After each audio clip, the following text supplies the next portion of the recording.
Good morning students. Chapter 11 तक आपका complete हुआ हिंदी। आज चैप्टर 12 सचिन तेंदुलकर के बारे में पढ़ेंगे। ठीक है, इनका जीवन परिचय है। सचिन तेंदुलकर को आप लोग जानते होंगे, जो बच्चे क्रिकेट के प्रेमी होंगे या क्रिकेट आप लोग अच्छा लगता होगा, तो क्रिकेट में एक बहुत महान खिलाड़ी अपने देश के, ठीक है, और भारत रत्न विजेता सचिन तेंदुलकर, ठीक है ना। चलिए, इस समय तो नए खिलाड़ियों में आप लोग जानते होंगे विराट कोहली, रोहित शर्मा, हार्दिक पांड्या, पर ये क्या हो चुके हैं, खेल से अपने रिटायरमेंट ले लिए हैं, ठीक है ना। पहले खेलते थे। तो चलिए, इनका जीवन परिचय दिया हुआ है कि इन्होंने क्या किया, इन्होंने कैसे अपना नाम कमाया, इन्होंने अपने जीवन में कितनी मेहनत की, कितनी लगन तपस्या किया, जो आज ऐसे मुकाम पे पहुँचे हैं कि आज हम लोगों को उनकी कहानी पढ़ रही, उनकी जीवन परिचय पढ़ना पड़ रहा है, उनकी जीवनी पढ़नी पड़ रही, ठीक है ना। चलिए, तो सचिन तेंदुलकर जो थे एक महान खिलाड़ी थे क्रिकेट के, ठीक है, तो उन्हीं के बारे में शुरुआत दिया हुआ है। आज पूरे विश्व में सचिन तेंदुलकर के नाम की धूम है। इनका जन्म 24 अप्रैल 1973 को मुंबई महाराष्ट्र में हुआ।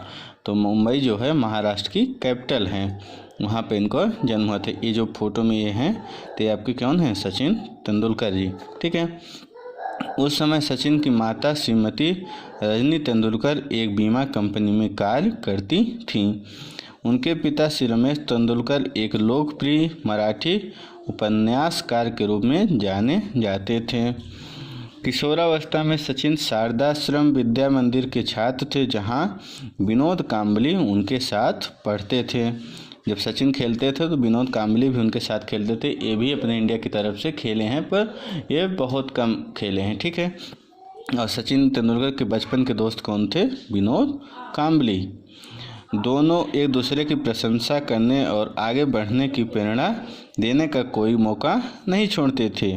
देखो, दोस्त क्या होता है, एक दूसरे की प्रशंसा करता है, एक दूसरे को आगे बढ़ने में क्या करता है, मदद करता है, और एक दूसरे से मोटिवेशनल बातें करता है कि दोस्त चलो हम तुम दोनों मिलके ऐसा कर लें, ये पढ़ लें। ऐसा नहीं कि ये अपने दोस्त को ही कि हमसे ज़्यादा नंबर ना पाए उसको ना बताएं कुछ भी, ठीक है ना।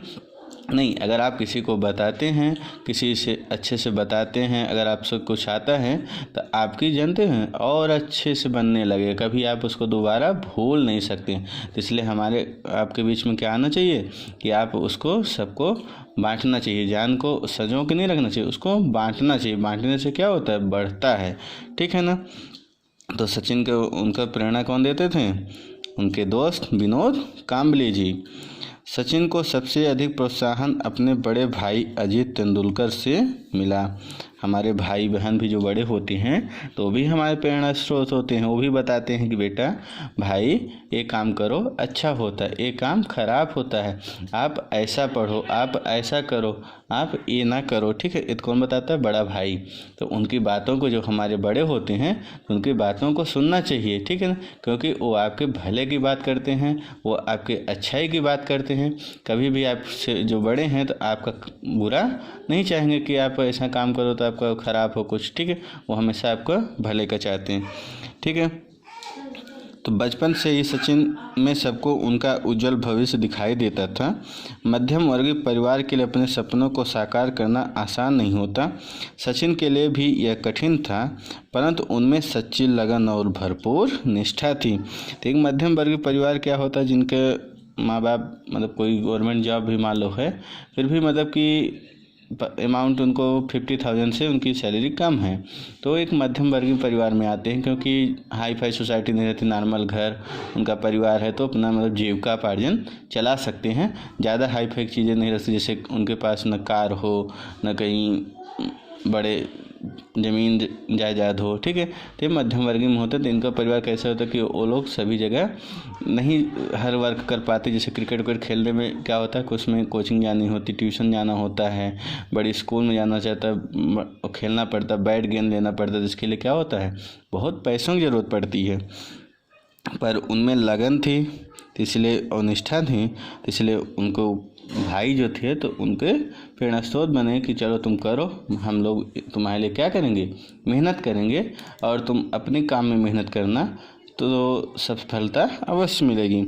सचिन गेंदबाज के रूप में अपना करियर बनाना चाहते थे।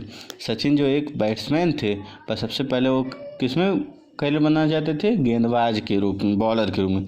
इसलिए उनके बड़े भाई अजीत ने उन्हें क्रिकेट के प्रशिक्षण के लिए श्री रमाकांत आचरेकर से मिलवाया। तो सचिन के पहले गुरु क्रिकेट में पूछा जाए तो कौन थे, रमाकांत आचरेकर। श्री आचरेकर सचिन के सबसे पहले क्रिकेट गुरु थे। ठीक है, चलो, दुनिया का नंबर 1 बल्लेबाज बनने का लक्ष्य सचिन के सामने था। उस लक्ष्य को पाने के लिए उनमें एक अपार शक्ति व लगन थी।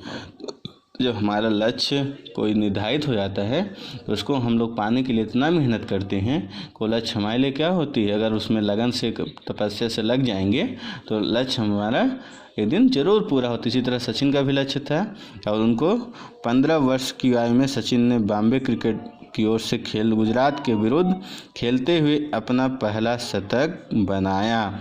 इसके बाद उन्होंने पलटकर नहीं देखा। वो 15 साल की उम्र में पहला शतक बना था, फिर उसके बाद उन्होंने पलट के नहीं देखा, क्योंकि फिर 15 साल के बाद 16 ईयर्स में वो भारतीय टीम से खेलने लगे थे।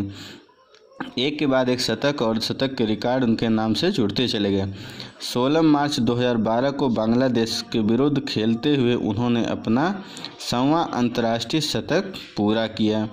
तो 100वां अंतर्राष्ट्रीय शतक मतलब कि पूरे टेस्ट होता है, वनडे होता है, 2020 होता है, इन तीनों फॉर्मेट में उन्होंने खेलते हुए कितने शतक पूरा किया, 100वां शतक। 100 शतक मतलब एक मैच में 100 रन से ज़्यादा रन बनाना, और मतलब कि 100 मैच में 100 शतक मारे। देखो कितना मेहनत की हूँ, जिसे महाशतक के नाम से जाना जाता है। ये कब पूरा हुआ था, 16 मार्च 2012 को।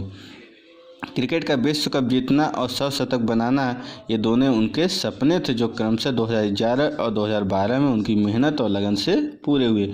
इनका क्रिकेट विश्व कप जीतना, वर्ल्ड कप जो होता है, तो 2011 में वर्ल्ड कप इंडिया जीती थी, तो इसमें इनकी क्या थी, इच्छा थी कि हम अपने देश की तरफ से खेलते हुए क्या जीते, वर्ल्ड कप जीते। ठीक है, उनकी लगन और मेहनत से 2011 में पूरा हुआ। ठीक है ना, और 100 शतक मारने का भी लक्ष्य था उनका, जो 2012 में वेस्ट इंडीज़ के खिलाफ पूरा हुआ था। ठीक है, बांग्लादेश के खिलाफ पूरा हुआ था। क्रिकेट में उनके योगदान के लिए उन्हें अर्जुन पुरस्कार, राजीव गांधी खेल रत्न, पद्मश्री, महाराष्ट्र भूषण तथा पद्म विभूषण जैसे अनेक पुरस्कार मिल चुके हैं। इसमें एक चीज़ नहीं दिया हुआ है, पद्म विभूषण के बाद सबसे बड़ा अपने भारत देश का जो पुरस्कार होता है, भारत रत्न, वो भी उनको मिल चुका है। ठीक है, उनके रिकॉर्डों तथा पुरस्कारों का सिलसिला अभी भी जारी है। सचिन भारत माता के मुकुट में लगे एक अनमोल हीरे के समान हैं, एक अनमोल रत्न है, क्योंकि इनको भारत रत्न मिल चुका। भारत रत्न जो भारत के लिए इतना अच्छा काम किए हों, उनका भारत का, अपने देश का नाम रोशन किया होता है, उसे ही मिलता है। तो खेल में पहली बार किससे मिला है, सचिन तेंदुलकर को। तो सचिन तेंदुलकर की फ़ोटो है, आप लोग इनको देखे होंगे, कहीं ना कहीं टीवी में देखते होंगे प्रचार के वक्त, या क्रिकेट आप लोग देखे होंगे। पुराने तो आप लोग उतना तो नहीं देखे होंगे, पुरानी चीज़ें यूट्यूब में मिल जाती हैं, तो आप देख सकते हैं। ठीक है ना, ये सचिन के पहले गुरु थे, रमाकांत आचरेकर सर। ठीक, चलिए इसके बाद आपका ये चैप्टर ख़त्म होता है सचिन तेंदुलकर के बारे में। तो इसमें शिक्षा हमारी क्या है, सच्ची लगन और मेहनत से अपने लक्ष्य प्राप्ति के लिए निरंतर अग्रसर रहना चाहिए। हमें अपने लक्ष्य को प्राप्त करने के लिए सच्ची लगन और तपस्या से पूरा करना चाहिए। ठीक है ना, तो चलिए शब्दार्थ आप लोगों ने कल लिख लिया होगा, इसको आपको लर्न करना है। इसके बाद आपका अभ्यास कार्य है, तो इसको भी आपको लर्न करना है और राइट भी करना है। ठीक है, इसको मैं सेंड करूँगा तो आप लोग राइट करेंगे। ठीक है, चलिए थैंक यू स्टूडेंट्स।